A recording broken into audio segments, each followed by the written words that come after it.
Welcome to another How to Succeed podcast, the show that helps you get to the top and stay there. This is How to Succeed at Reducing Risk for the Buyer. The following podcast is copyrighted by Sandler Systems Inc. and protected by U.S. copyright laws. Sandler is the worldwide leader in sales, management, and customer service training. You can subscribe to this podcast on iTunes, Google Podcasts, Spotify, or wherever else you listen to podcasts. Don't forget to check out the website and get more information at Sandler.com. I'm your host, Mike Montague, Director of Community Engagement at Sandler, and my guest this week is David Trapani, a longtime Sandler trainer, and we're going to talk with him about how to succeed at reducing risk for the buyer.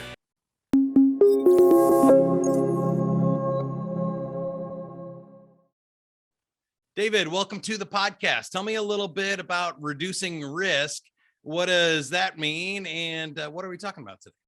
Yeah, I think conceptually, it's really what we are doing at Sandler is trying to reduce risk for the buyer. And I think of it from, step one of the selling process.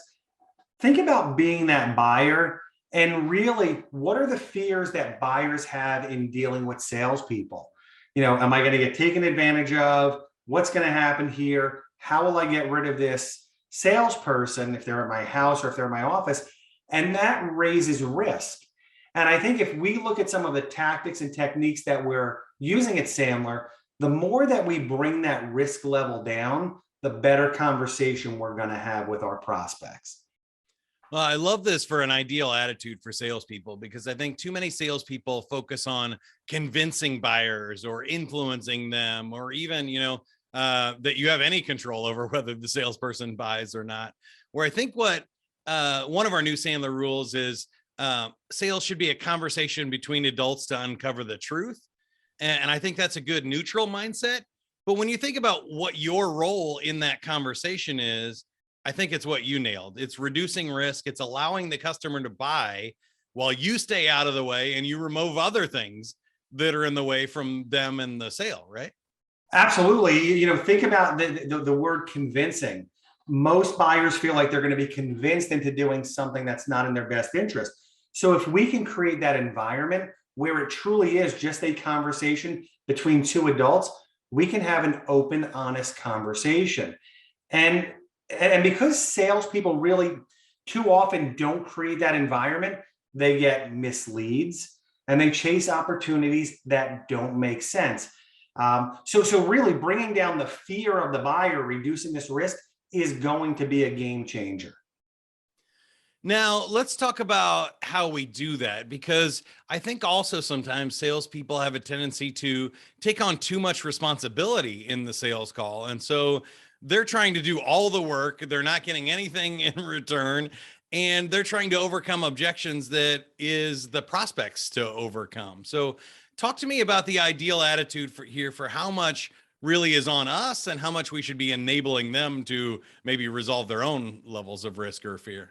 Yeah, huge amount of salespeople put this responsibility on their shoulders when it really should be equal business stature is what we say. So think about it. The idea of going in and sharing features and benefits, not only are we doing most of the talking, but we're raising the pressure to the buyer. So things like answering a question with a question, reversing, it kind of pushes the pendulum over to the buyer to own a big part of that conversation. Additionally, think about the upfront contract. The brain likes predictability. The brain likes to know what's going to happen next.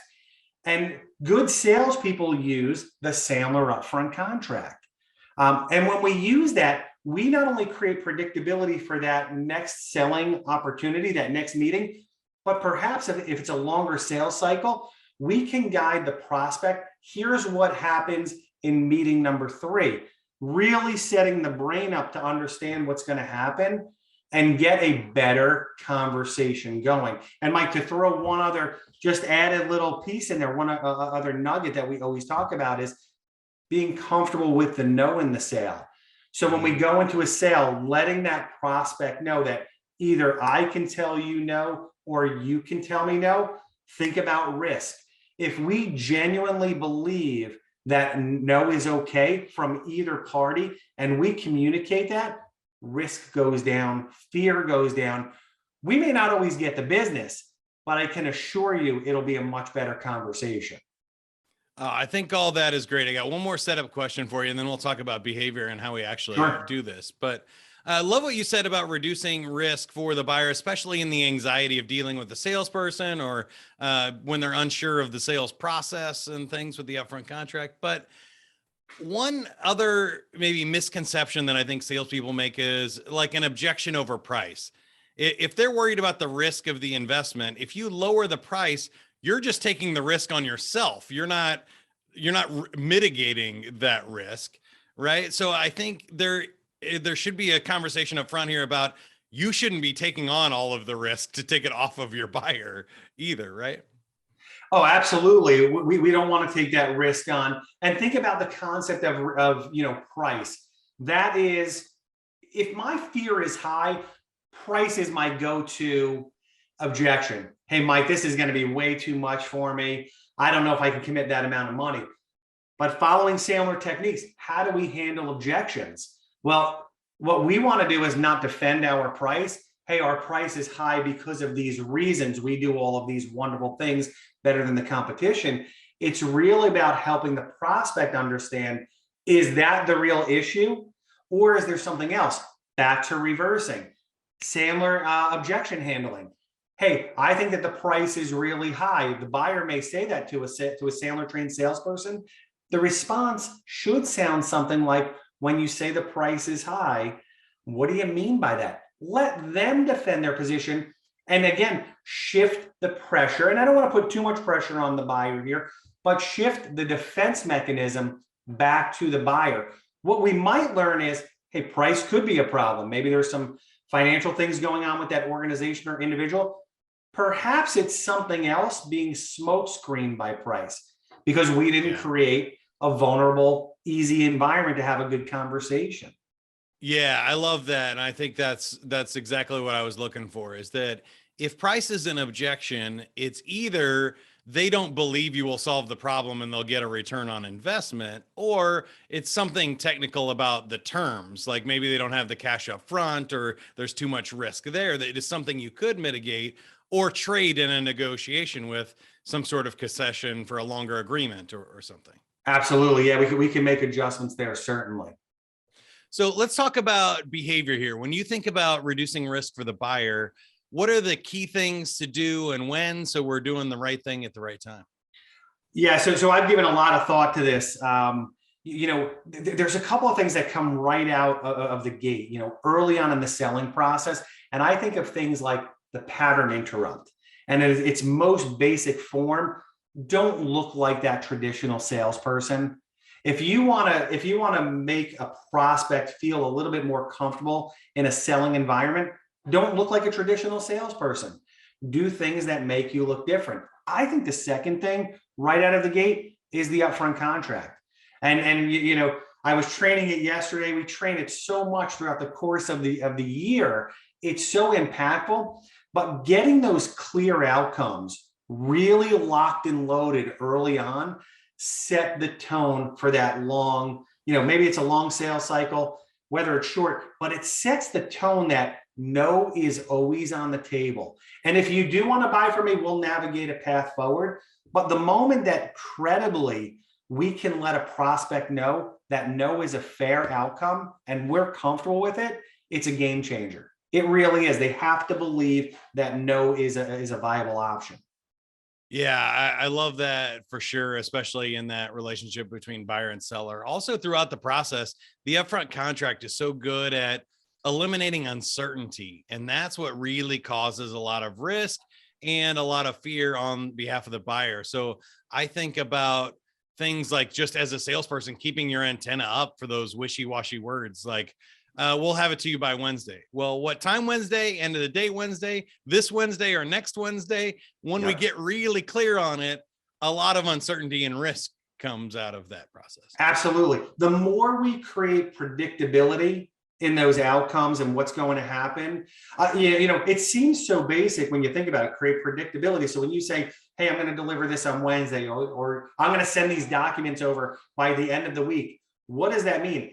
I think from a salesperson's perspective, the more predictable, the more accurately we state those things, the more credible we look.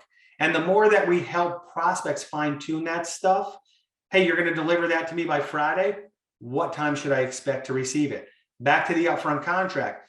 If I'm going to receive it at noon on Friday, why don't we schedule something to take a quick review of that stuff to make sure it's exactly what we're both looking for so we can continue to advance things forward. Predictability really helps out here in the selling process. Yeah, I love what you said about credibility. I think professionalism is obviously a go-to way to mitigate risk. That Sure. if you're expecting them to be professionals and then you're expecting to be professional, hit your deadlines and do what you say and deliver on what you promise, then it really allows both people to interact as adults without a lot of fear and anxiety in there. Anything else come to mind for behavior? Yeah, I'll go back to following the Sandler process. So maybe I'm adding a little bit more to behavior, but I think about the entire Sandler process as a way to create vulnerability, reduce risk during the selling process. If you think about it, we go pain, budget, decision, and whether they're happening simultaneously or really in a linear fashion, it almost doesn't matter. But think about the buyer who you've just had a great pain conversation. You understand their issues. You understand the impact to them or their business. They are potentially thinking that you're going to hit them over the head now with, here's what I got for you. And we don't. We go to, let's talk about the time, money, and resources. And then once again, they think that they're going to get hit over the head potentially with, here's now the offer, this is what it's going to look like. But we don't. We got to bring in the right decision makers. So that the stages, the process of Sandler consistently reduces risk. It's another set of conversations which really validate, are we the best fit for each other? It's amazing to hear prospects that turn into customers go, I just love the way that you brought us through the process. No push. When you felt like you had enough information, it was, let's get back together. Let's review it. Let's understand where we are in this process. And that's following Sandler. And I think the more we follow that process, absolute home run. I love that, especially for what we're talking about today, reducing risk for the buyer. I think it also reduces a ton of risk for the seller, right? If you know what their problem is, what their budget is, and how they're going to decide, you should win a lot of those deals. It shouldn't be a coin flip or worse. You should be like 80% or more. Absolutely, yeah. High percentage close rate. And it's also being comfortable with, hey, if there's not enough pain here, if there's not a viable solution, being comfortable walking away from it. That's what the process gives us as well. And that just ties us back to great, clear outcomes in the upfront contract. And I think that leads to a reduced risk conversation with a buyer. And it brings us right to technique here. So how we do this, could you maybe give us an examples of good upfront contracts or what other tools and techniques you would think fit here? Yeah, and this might be a little bit of a repeat, but I do believe in the upfront contract and listening, from other Sandler colleagues, when you establish those clear outcomes, I think that's gold. You want to dial that up a little bit. When you suggest to a prospect, hey, when we get to the end of this meeting, a no is okay. I think that's good. You want to make that great. Hey, Mr. or Mrs. Prospect, when we get to the conclusion of today's meeting, if I don't think I can help you, I'm going to tell you no. Get agreement. And then if you don't think that I'm the fit for you, you should feel comfortable telling me no. I think that is a great technique in setting up those clear outcomes. I'd add on to that with the other side on the yes too. I still see so many salespeople think a yes means we're signing a contract. And if you don't say that it's not, I think buyers assume he's going to ask me to sign a contract today. And so, especially if you're in an enterprise sale or a long sales cycle, I think it's really important to get up front. We're probably not doing business today. I mean, if you want to move fast, I'll meet you there. But typically, we're just trying to figure out if it makes sense for us to set another meeting. I think it's fair. We don't want to slow down our sales process, but we don't want to try to put so much pressure on them to speed up and get to this deal in one meeting if that's not what they're expecting or if it's even possible. Yeah, Mike, I couldn't agree more.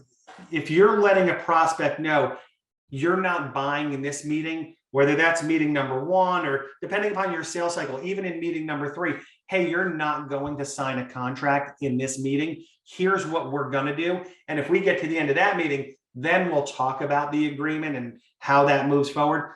I think that that's a game changer. What I've trained to a lot of folks is I've actually suggested to many salespeople and businesses, add an additional step in your selling process to reduce risk. So I call it using a straw man. And what the straw man is, it's a mini agreement. It's literally a 1-pager or maybe even shorter. It's a review of here's what we plan to deliver to you if we were to do business with the investment on it, with no signature lines, no legal language. It's a review that if we advance through this, then we'll send you the official contract. And I've seen very significant result upticks by doing that one additional step, because it gives the buyer a moment to say, yeah, is this really what I want?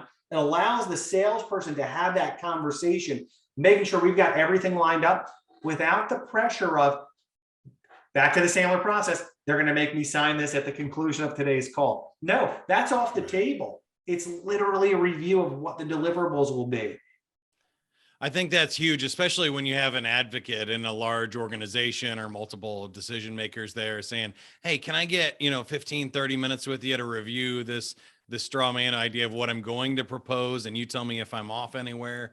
I think that's a huge deal and works really well. I think the other thing is it sets you up for what we call that ultimate upfront contract, that end one where you go, hey, Dave, now is the time. I know we've been working together for like 3 months. We've been putting this deal together. Now's the thing. I'm sending it over. I appreciate it on this deal. If you can get this signed and get it through, like this is where we're at now. You can then say, this is go time, because you said it's not earlier. Yeah, and it sets up that ultimate upfront contract, which I think a lot of salespeople struggle with. Unless the prospect says, I'm ready to sign, that doesn't happen all the time. How do you get them ready to sign is set the stages, set those steps up very clearly, very predictable.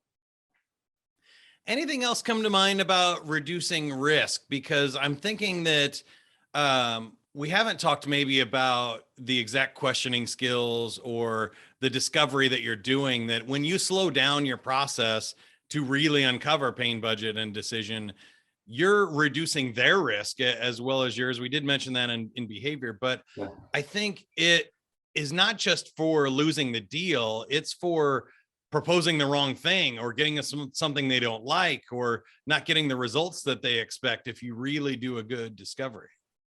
Yeah, and it is, think about the discovery process, and 2 techniques I'll throw out there. One is staying behind the pendulum, and for basics, if you're not a Sandler trained client, that's almost doing the exact opposite of what you would expect a traditional salesperson to do.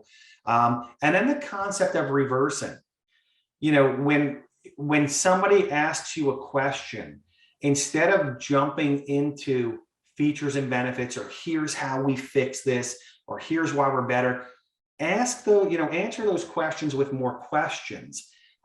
Those 2 tactics, if you combine them together, staying behind the pendulum, what's interesting is, I said earlier, I might suggest to salespeople, add a step in your selling process. And I've had people go, won't that slow down my selling process? No, adding a step with clear use of the upfront contract, reversing, staying behind the pendulum, they expedite your selling process. They get the prospect to give up more information in a quicker time frame than trying to do it with, I'm going to convince you to do business with me. No question about it. Yeah, I love that. I mean, what would you rather do? Spend an extra 30 minutes up front and get a clear yes, or skip the 30 minutes and then get objections and negotiations and pushback and have to reset meetings and start the whole process over? Like, exactly. Even on one deal, that would cost you enough time and money to, make it worth it for the rest of the year to do that extra little step. So I love that. Let's wrap it up here for everybody. I think we've got it pretty solid here, but how do we tie the attitudes, behaviors, and techniques together to make sure we're reducing risk for the buyer and getting the best outcomes for ourselves? Yeah, I always go back to mindset. When you think about the mindset and tying this all together, I've got to be comfortable in my shoes that I've got a full pipeline and that I'm willing to say no. Because some of these techniques, it's really easy to execute when I've got a full pipeline. So we've got to really in our belief system feel that these techniques will not only work, but I've always got a full pipeline even when I don't. So the mindset really helps us here tremendously. Great point. All right. Now I want to get to know you a little bit better. You've been on the podcast before, so people can search for David Trapani if they want to hear your other answers to our interview questions. But I think real quick, too, for you, what is a perfect day for you?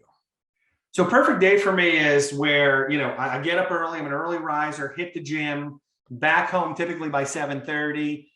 So it's a great, having a great start to the day is awesome. I love coaching and I love training. So filling my calendar where it's actually manageable. I don't like to go back to back. So I like to have some breaks in there to make sure that everything is wrapped up, and then having a perfect time to close. And that can move around. When I say I want to close the day at name a end of day time, but the day is closed. Trying to really separate my personal life from business. And on a personal note, my kids are always involved in sports, making sure that I don't miss any of their activities or events. That to me, that's great. And if it's sunny out, and if it's warm, that's even better. But having a very manageable day from start to finish, to me, that's a home run. I love that. I love the space in the day, especially. That's great. Do you have a favorite Sandler rule or quote for this topic? No mutual mystification. It's always my go-to. And so hopefully it's not in the other podcast, but I think it applies really specific to what we were talking about. Predictability for our buyers.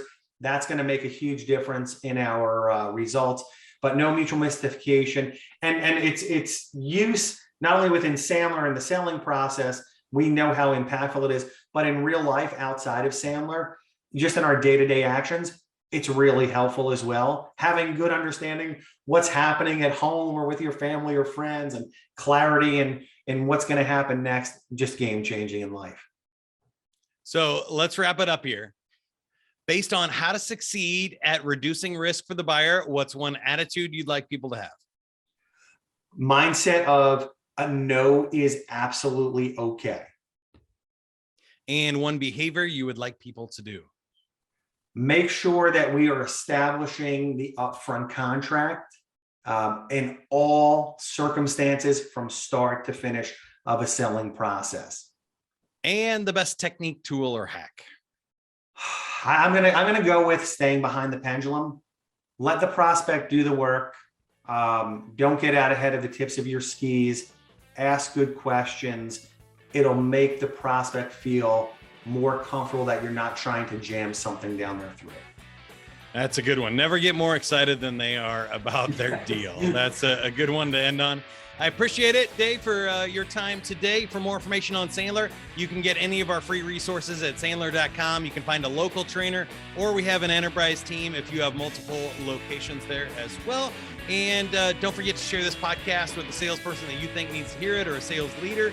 Thank you for listening. And remember, whatever you are, be a good one. The How to Succeed podcast is brought to you by Sandler, the worldwide leader in sales, management, and customer service training with over 200 locations. For more information, visit sandler.com.